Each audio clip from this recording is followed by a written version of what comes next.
We do two different rosés. We do this rosé, and we started doing an organic rosé, which has deeper color. And when we started out making rosé, our first vintage was 2004, and we actually labeled it as dry rosé, because back in the days, Aussie rosés were sweet. They were big, fruit-driven, lolly water. The thing is, color doesn't dictate dryness on a wine, and that's also why we've put a scale on the back of our rosé, so it helps you identify whether it's sweet or dry. We make this rosé using Langhorne Creek Cabernet and McLaren Vale Grenache. So we make two base rosés, and then I blend them back together.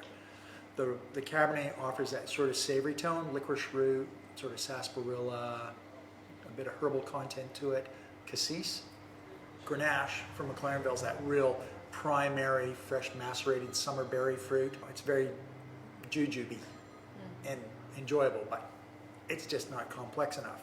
So we make those two base wines. Back in the day when we started making it, we were making rosé that was a lot darker than this.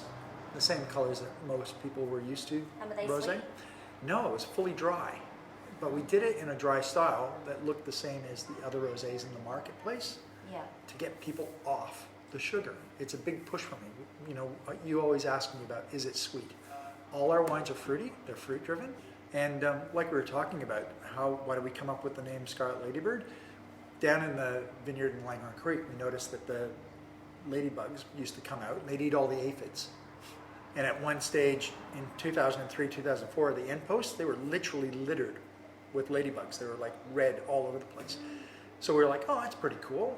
And that's the color our rosé used to be. It used to be this red, like that real deep, intense crimson red. Actually, either refer to it like a Provence rosé is partridge eye. So it's got an orange or onion skin color to it. So it's pinky orange, not pink red.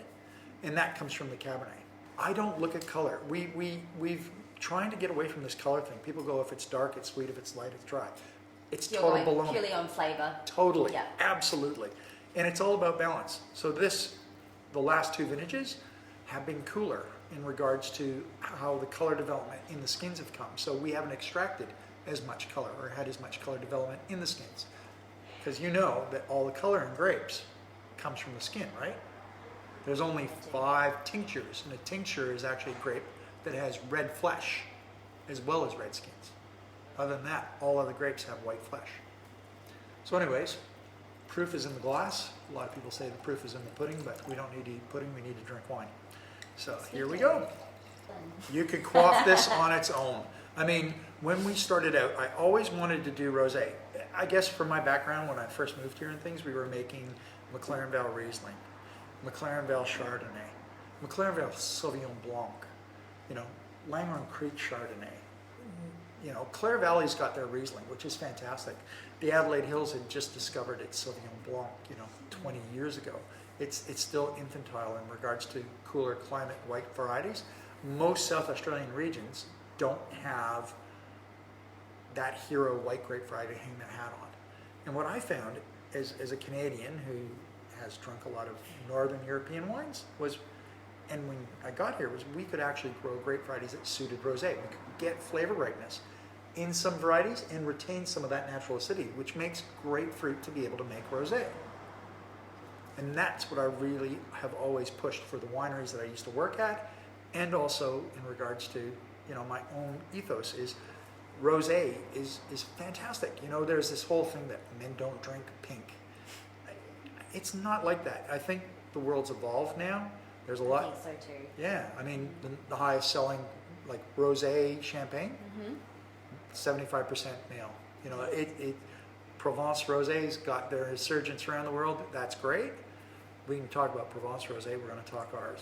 But to me, when we started doing this, it was really to make a wine that suited the cuisine that I fell in love with when I first moved to Australia, which is our Asian food. Yeah. All our Chinese influenced foods, and what are they based off? The 4 flavor characteristics. You got salty, sour, hot, and bitter. You've got fish sauce, you've got soy sauce, you've got garlic, galangal, ginger, all these things, lemongrass. They're really hard to match wine to. They're not wine-friendly products, usually. And the one thing that can happen is a rosé with that tinge of residual sugar. And I'm talking a tinge. This is like 4.5 grams. It's not sweet. It's just got that lovely puckering bit of sugar on the end to balance out the high phenolics that I get from the skins. And that matches really well with fresh chili and lemongrass and garlic and fish sauce. And it actually does work well. But it's just a great patio wine. Try it. Give it a taste. I mean, the big thing for me is what's on the nose? I always walk into this and I go, strawberries and cream. And another one that sort of comes up is that real sort of stone fruit skin characteristic. It's not like that sweet tin peaches. It's more that fresh cut, almost green nectarine that absolutely just wants you to put it in your mouth and drink it. Okay. See it. It's just so marsh. Like you sit there and you drink it, and immediately, yeah, it goes down and it dries out. It's puckering. It's making your mouth salivate, making you salivate, and that's what all of the wines that we do are about. It's got to be marsh. It's got to be able to sit there and drink. You don't want it too cold. I mean, we took this out of the fridge most probably 20 minutes ago. It's not sweating. If a wine's too cold, all you do is get sense of touch. You know, you don't get those flavors. You need it to be cold enough to enjoy and be refreshing, but you don't want it to be too cold that it kills those flavor characteristics in the wines. So good. And I mean, one of the best things I ever had was our distributor in Queensland. He actually cooked prawns on the barbecue with chili, and then the actual fish head, the prawn heads. Afterwards, when you cook them down, and they're almost like crackers. It was amazing. It was just bonkers. I loved it. It was one of my favorite experiences with our rosé, and that's one of those things. This is great with pork. Like if you do smoked pork belly with the hoisin and the star anise and that, this can stand up to it. We just did a wine dinner up in Queensland at Moomoo's. They actually did a venison in a blueberry reduction with cognac in this. And I was like, okay, that ain't gonna work. Everyone loved it. I thought it was a bit left of field for me, and I can be a little bit out there, but it's a diverse thing that you can see and taste and feel. Rosé is often referred to as a red drinker's white wine because it has the tannins from the red fruit. Yeah, that's so good. Is there any oak in it? Look, we try not to, anything in our white wines, there isn't really an oak component that we're really looking to impart into it. We do take some of the pressings from our rosé and then put them into barrel. So there might be an eyedropper that I use to give it that complexity, that little niche touch. Mm-hmm. But no, it's really stainless steel, fruit driven.